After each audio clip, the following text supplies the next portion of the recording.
2장 오늘은 레위를 부르시는 예수님, 세리 레위. 이 레위가 마태입니다. 마태복음을 기록한 예수님의 제자 중에 한 사람이죠. 이 레위를 부르시는 모습을 통해서 우리 좀 전에 찬송했죠. 예수님이 우리를 부르신다, 나를 부르신다. 이렇게 성경을 볼 적에 옛날에 예수님이 레위를 불렀구나, 그래 제자 삼았구나, 그 세금제이라 하던데 그런 사람도 다 부르시네, 이래 생각하고 넘어가면 안 됩니다. 제 가운데 앉아서 먹고 마시던 이 레위를 예수님이 영접하시고 제자 삼으신 것처럼 제 가운데 출생하여 죄를 먹고 마시고 사는 저와 여러분을 불러주셔서 우리도 예수님의 제자가 되어 있다 하는 것을 깨닫는 은혜가 있기를 바랍니다. 말씀을 봉독하겠습니다. 13절부터 17절에 있는 말씀입니다.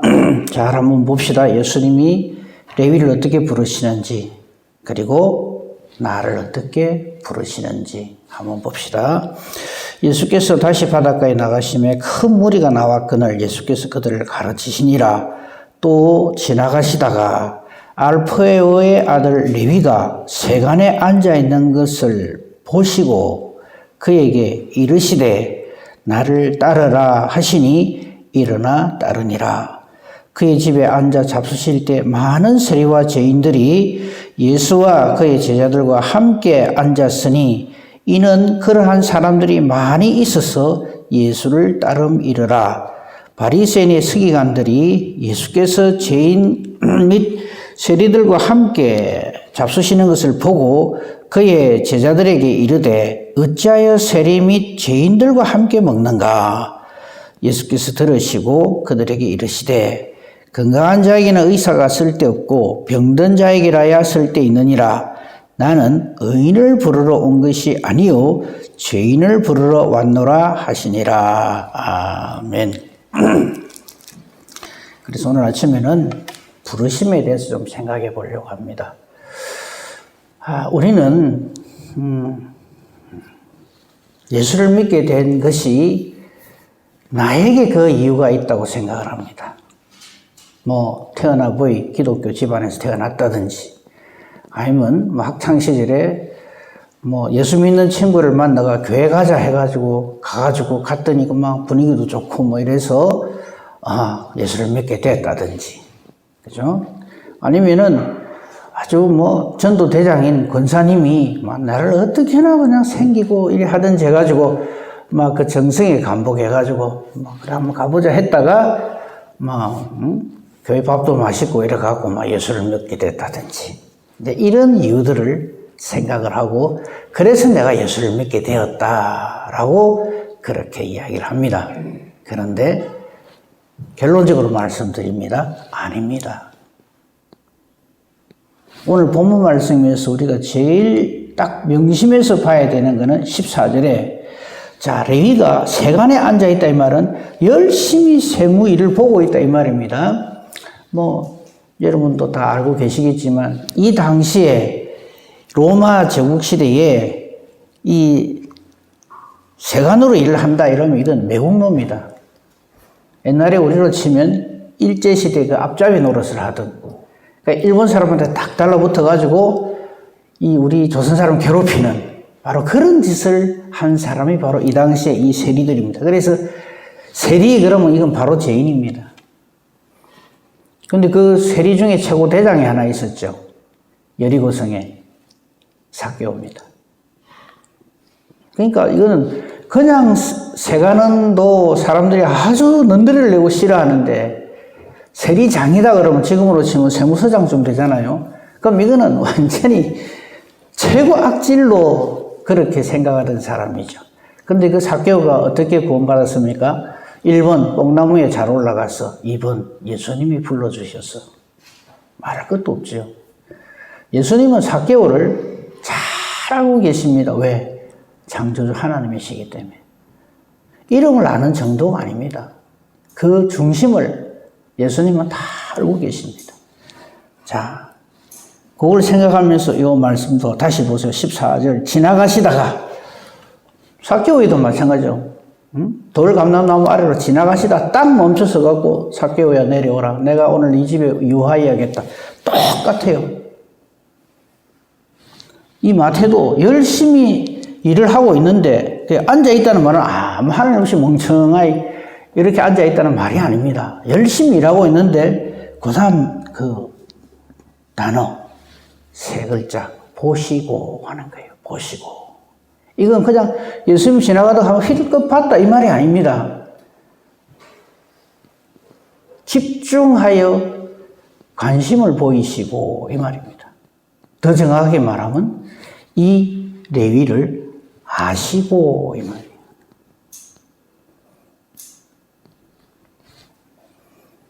레위의 중심을 아신다는 말이죠. 레위가 지금 마태라 그랬죠. 나중에 본래 이제 그 이름 마태가 되는데 마태복음을 기록한 사람이에요. 근데 이 레위가 세관 일을 하고 있지만 그 중심은 뜨겁단 말이죠. 간절하고 내가 이렇게 살 게 아닌데 하는 그런 그 마음을 이미 하나님이 주셨다 하는 것을 여기서 알 수가 있어요. 삭개오도 마찬가지죠. 예수님을 보고 싶어가지고 그거 똑같은 거예요. 그러니까 두 말도 안 합니다. 나를 따르라. 세상에 생판 처음 볼 거 아닙니까? 근데 예수님에 대한 소문을 레위는 들었겠죠. 한 번만 만나봤으면. 소문에 메시아라 그러는데 한 번만 만나봤으면. 근데 그분이 나타나셔가지고 나를 따르라 하니까 뭐 두 말도 안 하죠. 빨딱 일어나서 바로 따른다. 이게 소명입니다. 이거부터 한번 생각해보죠. 이때 예수님이 이 마태를, 레위를 본체만 채고 지나간들 무슨 할 말이 있습니까? 근데 걱정하지 마세요. 하나님은 우리가 아버지라, 아빠라 부르는 그분은 절대 실수 안 하십니다. 절대 실패 안 하십니다. 그래서 구원받은 사람들의 이구동성의 신앙 고백이 뭡니까? 만세 전부터 나를 아시고 때가 되매 나를 불러주신 우리 주님 감사합니다. 그렇게 하는 거죠. 자, 그 다음 장면을 한번 봅시다. 그러니까 이 14절에 보시고 하나님 말이 매우 중요하다. 그 다음에 그냥 보고 휙 지나가시는 게 아니라 나를 따르라. 구원 얻기로 작정된 자는 절대 실수하시지 않고 탁 불러가시는 겁니다. 지금 저와 여러분이 이 보통의 이 세상 사람들하고 다르게 지금 현재 우리가 여기에 지금 와 있잖아요. 이게 뭐냐면 주님이 나를 아시고 나를 불러주신 증거가 됩니다. 요새 내가 잠이 없어갖고 할 일도 없고 그냥 새벽 기도나 한번 가보자. 이런 마음으로 오는 게 아니라는 거죠. 물론 처음에 그렇게 해가지고 왔을 수도 있어요. 그런데 그렇게 온 그 부르심 자체가 하나님의 은혜와 능력이고 그런 자를 주님은 절대 놓치지 않고 은혜를 베푸시고 말씀을 주시고 주님 뜻대로 살아가는 능력을 베풀어 주신다 하는 것입니다. 15절 그의 집에 앉아 잡수신다 이랬어요. 자, 이제 마태가 예수님을 자기 집으로 초대를 했죠. 그러니까 이 소문을 들은 많은 세리와 죄인들이 이 예수님과 그 제자들과 함께 식사를 하게 됩니다. 요럴 때 가장 이거를 싫어하고 능들이 나게 그냥 질투하면서 이 바리새인과 서기관들이 왜 이런 짓을 하는가 하면요. 시기 질투해서 그래요. 우리가 이게 주의 종들이라고 하는 사람들이 보면은 시기 질투로 자꾸만 하나님 일을 하려고 들거든요. 그건 다 실패합니다. 그건 전적으로 해결을 해야 되는 성령으로 충만한 주의를 해야지 시기 질투로 비교 의식을 가지고 막 그렇게 하면 그 사람은 참 위험한 사람이고 하나님의 사람이 아닙니다. 하나님 일 하는 사람은요, 나는 어찌되어도 하나님의 뜻이 바르게 선포되어지고 하나님이 기뻐하시는 일이 이루어지면 그걸로 기뻐하는 사람이에요. 세례요한 이야기 또 할게요. 예수님은 흥하여야겠고 나는 쇠하여야 하리라. 그게 하나님의 사람의 일하는 모습입니다. 그죠? 근데 우리는 어찌합니까? 주님의 일이야, 뭐, 이래 되든 저래 되든 관심 없고, 뭐, 내가 그냥 중심이 돼야 되고, 내가 초점이 돼야 되고, 뭐 이런 식으로 주의를 하려고 들거든요. 지금 그 16절에 나오는 바리새인의 서기관들이 딱 그겁니다. 사람들이 예수한테 모이니까 그게 싫은 거예요. 트집을 잡아야 되는데 딱 보니까, 세리들하고 어울리거든요. 죄인들하고. 그러니까, 그 다음 말도 잘 보세요. 참 불쌍해요, 이 바리새인 서기관들이. 예수님한테는 직접 말을 못하고 제자들한테 가서 틱 던지는 거예요. 꼭 이를 요래합니다. 직접 말 못하고 제자들에게 가서 시비를 거는 거죠. 누구 선생님 어째서 세리와 죄인들하고 함께 먹느냐. 그러니까 자기가 죄인이라는 뜻 아이가 이런 식인 거죠. 예수님이 들으십니다. 아시죠? 그리고 이런 말씀 하시죠. 건강한 자에게는 의사가 쓸데없고 병든 자에게 쓸데 있지 않느냐. 그건 당연한 거죠. 병원에 왜 갑니까? 아픈 사람이 가죠. 그죠? 그러니까 의인이라고 생각하는 사람은 예수님을 영접 못합니다.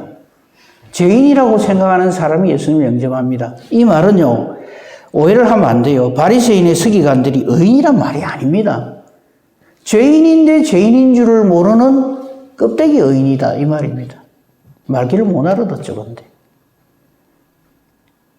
모두가 다 예수님이 꼭 필요한데 못 알아들어요. 하기야 모든 하나님의 최고의 일꾼이라고 성경에 소개된 분들이 처음에는 다 이랍니다.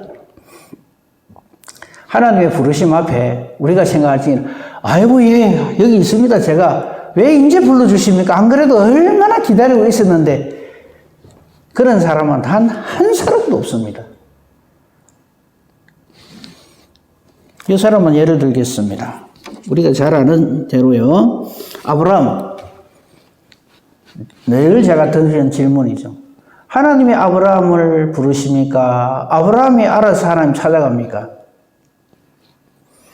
우리 죄인된 인간 중에 자기가 알아서 아이고 나는 하나님 누구신지 압니다.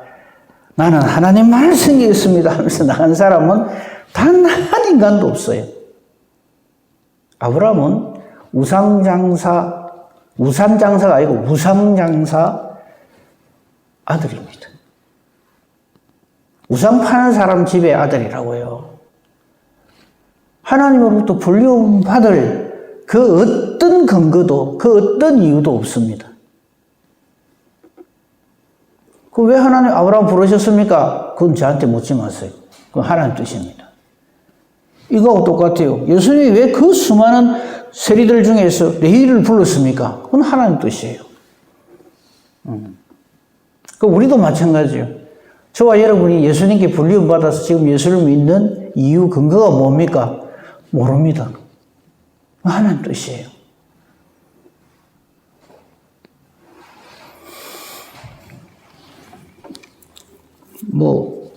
이분들 다 얘기하려면 시간이 엄청나게 많이 가니까요. 구약에 산 사람, 신약에 산 사람 딱 두 사람만 예를 들겠습니다. 모세 한번 생각해 봅시다.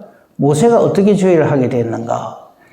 이 모세에 대한 기록은요, 참 놀랍게도 구약 성경에 모세 출애굽기에 나오는 그거보다 더 정확하고 더 자세하게 기록된 성경은 신약에 있습니다. 사도행전 7장입니다. 한번 봅시다. 사도행전 7장에 스데반의 설교에 이 모세에 대한 기록이 정말 잘 기록되어져 있습니다. 사도행전 7장 17절부터 한번 봅시다. 스데반이 지금 설교하는 중에 있어요. 근데 모세를 딱 예를 듭니다. 한번 봅시다. 하나님이 아브라함에게 약속하신 때가 가까우면 이거 보십시오. 하나님이 일을 할 때도 하나님의 사람 아브라함에게 이걸 미리 알려주셨어요. 우리 잘 알잖아요. 그죠? 애굽에 들어갈 것이고 그리고 430년 후에 애굽에서 나올 것이고 어떻게 해서 나온다는 것까지 다 이야기를 해요. 바로 그걸 얘기하는 겁니다. 아브라함에게 약속하신 때가 가까움에 이스라엘 백성들이 많아졌어요. 자, 이거 위해서 하나님이 애굽에 넣어놓은 거죠. 이제 출애굽을 할 때가 된 겁니다. 출애굽을 할 때가 됐을 때 출애굽을 하지 않으면 안 되는 상황을 하나님 만드십니다. 그게 18절입니다. 요셉을 알지 못하는 새 임금, 저 새로운 바로가 애굽 왕에 올랐다. 이거는 드디어 나갈 때가 됐다 이 소리입니다. 그죠? 요셉을 모르는 임금이라 이 말은 이 모든 것이 그들에게 일어났던 놀라운 이 요셉을 통한 하나님의 구원의 역사를 전혀 모르는 사람이다. 알아도 믿지 않는 사람이다 이 말이에요. 그 사람이 왕이 되었을 적에 아주 교활한 방법을 써서 19절에요. 괴롭게 했다. 나갈 때가 됐다는 이야기죠. 그죠? 그래서 심지어는 남자는 다 사내 아이는 다 죽이는 그런 어려움을 당하게 됐을 그때에 20절입니다. 모세가 났어요. 출애굽기에는 이렇게 되어 있어요. 그 부모가 보니까 아이가 너무 이뻐가지고 나이가게 못된 죄였다 이렇게 되어 있지만 사실은 자기 부모가 보기에 안 이쁜 아가 어디 있습니까? 그죠? 고슴도치도 지 새끼는 피부 이쁘다 한다는데 모든 아이가 다 이쁘죠. 그런데 그 성경이 말하는 모세가 아주 그냥 그 부모가 보기에 아름다운 아이다 하는 말은 그 의미가 이겁니다. 하나님 보시기에 아름다웠다. 즉 하나님께서 출애굽하시기 위해서 택하신 사람이 모세입니다. 그래서 하나님은 모세를 보냈다 이 말이에요. 그런 거지 어쩌다 보니 모세라는 사람이 낫다 이 말이 절대 아닙니다. 즉 하나님 보시기에 아름다운 아이를 하나님 보내주셨다. 그래가지고 그 나머지 상황은 그대로 뚝 나옵니다. 그냥 보시면 되고요. 22절이 또 중요합니다. 모세가 우리가 잘 아는 대로 바로의 공주의 아들로서 그렇게 건져내져 가지고 구원을 받아 가지고 자라잖아요. 애굽 사람의 모든 지혜를 배워서 그의 말과 하는 일이 다 능합니다. 누가 모세 보고 말이 어둔하다 합니까? 말 잘합니다. 일도 정말 잘해요. 그리고 드디어 40이 됐습니다. 놀랍게도 모세는 이때 이스라엘 자손을 돌볼 생각을 했습니다. 내가 구원해야 되겠다. 그러다가 억울한 일을 당하는 동료를 딱 이렇게 구하다가 살인을 저지르게 되죠. 그럴 때 중간까지 다 생략하고요. 아시기 때문에 27절에 모세에게 누가 너를 관리와 재판장으로 우리의 관리와 재판장으로 세웠느냐? 너 애굽 사람 죽인 같이 나도 그렇게 죽이려 하는가? 이 말 때문에 29절에 모세는 도망자가 되어 맙니다. 미디안 땅에서 나그네처럼 사는데 자그만치 그 세월이 40년입니다. 그럼 인생 끝난 거죠. 팔팔한 40대 한번 구해보려고 했는데 그건 망고 모세 생각이고요. 하나님 뜻은 그게 아니었어요. 하나님은 우리 인간 중에서 영호구를 택해서 주의를 하시지 않습니다. 하나님이 택하신 자. 그죠? 다윗도 마찬가지죠. 일개 목동이 불과했습니다. 하나님이 택하시는 거예요. 우상장사하던 집안의 아들에 불과했습니다. 하나님이 택하시는 거예요.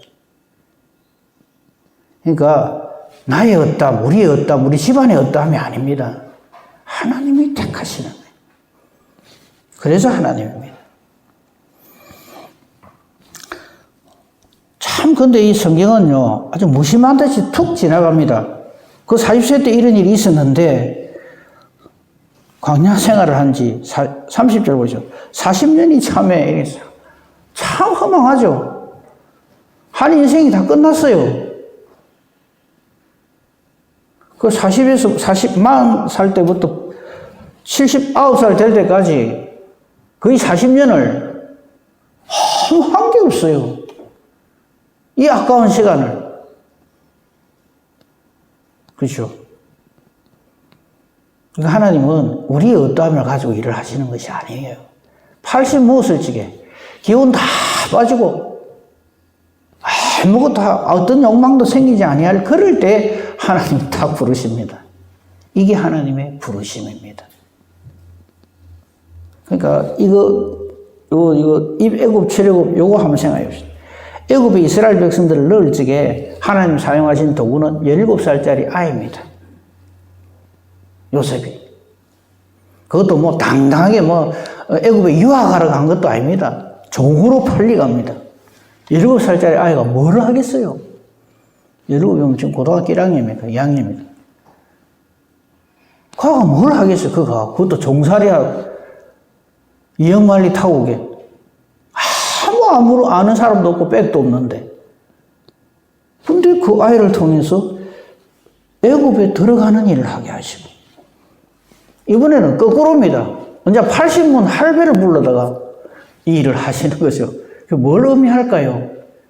인간아, 네가 뭐 어떻게 해가지고 하나님을 하는 게 아니다 하는 것을 웅변적으로 보여주는 거예요, 이게. 그래서 하나님입니다. 그래서 우리가 어떤 하나님 일을 할지, 하나님 내가 이렇고 저렇고 이렇습니다. 내가 무슨 알고 있습니다. 그래서 부른다고요. 알기 때문에 부른다고요.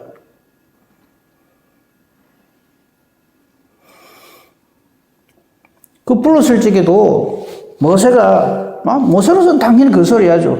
가서 애굽을 구하라 하니까 벌쩍벌쩍 뛰죠. 34절만 읽고 이 부분은 넘어가겠습니다. 34절을 보면요.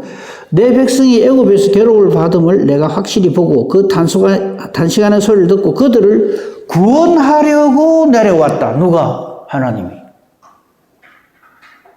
그러니까 모세는 이거를 가서 전하기만 하면 돼요. 근데 모세는 그때 뭐라고 하는지 아시죠? 내가 뭔데 갑니까? 나는 그런 거 할 줄 모르는데 누가 모릅니까? 하나님이. 우리도 주의 일을 할 때 꼭 그래요. 내가 뭘 합니까? 할 줄 모릅니다. 뭐, 예, 알고 있어요, 하나님이. 모세의 권세와 능력으로 그 일이 이루어지는 게 아니잖아요. 그죠? 모든 하나님의 일은 그렇습니다. 100년도 못 사는 인간이 무슨 하나님 일을 한다고 불러주심이 아니면은 일도 못 합니다. 알지도 못해요. 그러니까 34절이 뭐 그걸로 끝이죠. 그들을 구원하려고 하나님이 내가 내려왔다. 그러면서 이제 내가 너를 애굽으로 보내리라 이랍니다. 하나님 보내시는 거죠. 모세가 알아서 간 것도 아니고. 모세는 그때 80이고 이제 뭐 언제 죽을고 이 생각하고 안 있었겠습니까? 하나님이 일을 이렇게 하십니다. 그 뒤에 거는 뭐 우리도 잘 아니까 그냥 넘어가겠습니다. 그러니까 레위 역시 마찬가지입니다. 오늘 본문 다시 봅시다. 레위가 불림 받았을 적에 나중에 레위가 제 생각에는 그렇습니다. 마태복음을 기록하면서 눈물을 흘리면서 기록을 했다고 생각합니다. 만약에 이때 레위가 불림을 받았는데 불림 받아도 어깨 힘주고 이러면 내가 그래도 그 세금 공무원으로 있을 적에 내가 일 제일 잘했다. 아마 예수님이 뭐 그걸 알고 내를 불렀을 거야 라든지 자꾸 자기에게서 어떤 이유를 찾으면 그건 하나님의 은혜를 완전히 은혜되지 못하게 하는 거죠. 나 같은 죄인을 이런 나를 이렇게 불러주셨다 이거죠.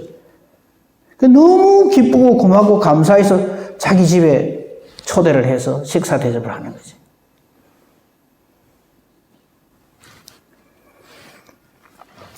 한 사람만 더 봅시다. 뭐 짐작하시겠습니다만 사도 바울입니다. 사도 바울도요. 우리가 알고 있는 사도 바울은 뭐 신약 성경 13권을 기록하고 뭐 최고의 사도 아닙니까? 그 사람의 열심과 그 사람의 어떠함으로 용하고 장함으로 그렇게 사도가 되었다? 우리 알고 있잖아요. 그거 아니라는 거. 그걸 자기 입으로 쫙 고백한 내용 제일 잘 나와 있는 게 빌립보서입니다. 봅시다. 빌립보서 3장.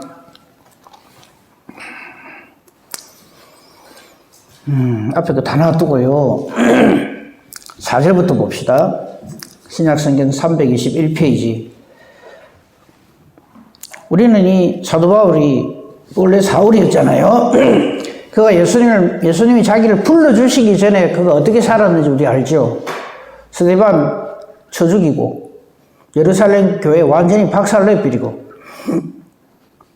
그거 다 알잖아요. 예수 믿는 사람 다 때리잡아 죽이고, 감옥에 가두고, 그게 원래 사울의 모습입니다. 근데 하나만 딱 생각해 봅시다. 예수님이 안 불러줬으면 어쩔 건데요. 그 사람 우리가 알고 있는 사도 바울이 될 수 있을까요? 택도 아니잖아요. 지금 그 이야기를 사도 바울이 여기서 하고 있습니다. 빌립보서 3장 4절입니다. 그러나 나도 육체를 신뢰할 만하다. 전설에 의하면 사실로 확인됩니다. 7박사 학위를 가진 사람입니다. 사람으로서는 끝내주는 사람이죠. 지금 그 얘기를 하는 겁니다. 나도 육체를 신뢰할 만하다. 나도 잘난 사람이다. 이 말이에요. 만일 누구든지 다른 이가 육체를 신뢰할 것이 있으면 나는 더 그렇다. 이거야. 내가 누군데? 이 말이죠. 그러면서 난 8일 만에 할례받고 이스라엘 족속, 베냐민 지파, 히브리인 중에 히브리인, 뼛속까지 히브리 사람이다. 이거야. 어디에서 집하는 이야기를 하냐? 이 말이죠. 율법으로는 바리새인이다. 율법의 최고다 이거죠. 열심으로는 교회를 박해했던 사람이고 율법의 의도는 흠이 없는 자다. 누가 감히 내 앞에 나설 끼냐 이 말이죠. 그런데 예수님을 딱 만났어요. 깨달아 안 게 7절입니다. 무엇이든지 내게 유익하던 것은 그리스도를 위하여서 다 해로 여길 뿐더러 모든 것을 해로 여기면 내 주 그리스도 예수를 아는 지식이 가장 고상하기 때문이다. 예수님을 위해서는 내한테 그렇게 힘이 되고 내가 최고로 사랑했던 그 모든 것이 다 배설물로 똥이다 이 말이에요. 그에게 무슨 일이 일어났는데요? 예수님이 불러주십니다. 다메섹으로 가는 길에서 불러주십니다. 우리가 예수를 믿는 것은 바로 이런 하나님의 기적적인 사건이요 은혜다 하는 겁니다. 안 불러주시면 우리 중에 그 어떤 인생도 어떤 인간도 예수님 모릅니다. 알 수가 없어요.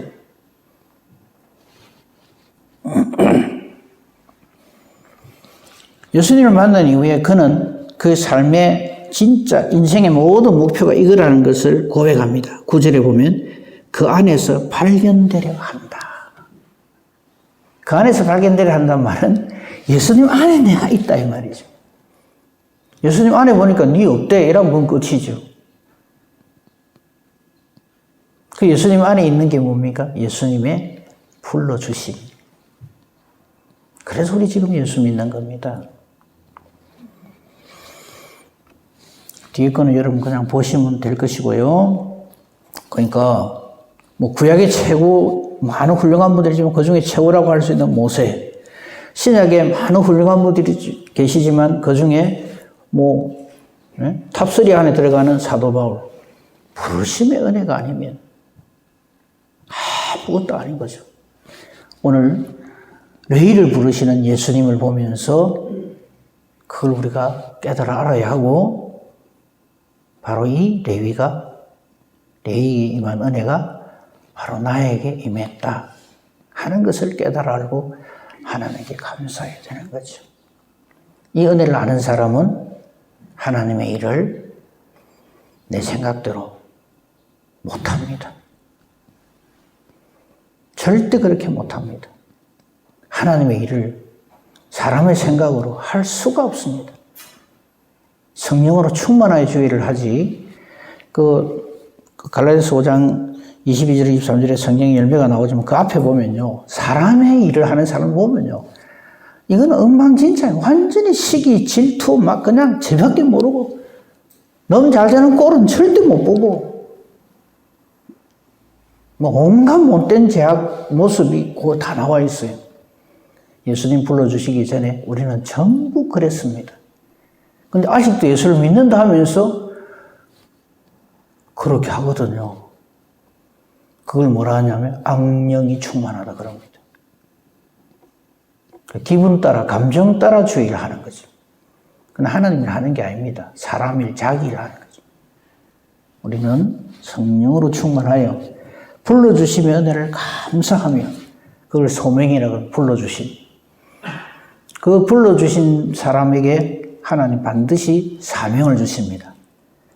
그죠? 그리고 그 사명은 성령으로 충만하여 성령의 은사를 가지고 그 일을 할 수가 있습니다. 안 그러면 절대 못합니다. 그 사람에게 일어나는 일들이 성령의 열매입니다. 그게 예수 믿는 겁니다. 우리 예수 믿읍시다. 불러주시는 은혜를 감사감격하며 맡겨주신 사명을 잘 감당하는 성령 충만한 저와 여러분이기를 우리 주님의 이름으로 축복하며 축원합니다. 아멘. 감사합니다. 하나님, 그 옛날 아브라함을 부르시듯이 모세를 부르시듯이 다윗을 부르시듯이 베드로를 부르시듯이 바울을 부르시듯이 오늘 말씀에 레위 마태를 부르시듯이 우리도 불러주시니 감사합니다. 이 감사와 감격 속에서 주의 일을 잘 감당하는 저희들 되게 하소서. 성령으로 붙들어 주시고 성령의 은사를 주셔서 그 모든 하는 일들을 통해서 성령의 열매가 나타나게 해 주시옵소서. 기도합니다. 우리의 기도도 그러므로 내 기분 따라 내 감정 따라 내 생각을 말하는 것이 아니라 하나님의 뜻을 신앙으로 고백하며 하나님 뜻대로 순종하기를 결단하는 우리의 기도가 되게 하소서. 기도하는 것이 하나님의 뜻과 정확하게 일치함으로 하나님이 기뻐 응답해 주시는 능력의 기도, 의인의 강구 되게 하소서. 오늘 수요 예배 위에 하나님이 또한 함께 하셔서 은혜 주시옵고 범사대소사 하나님이 붙들어 맡아 주관하여 주시옵소서. 감사하며 우리 주 예수 그리스도 이름으로 기도합니다. 아멘.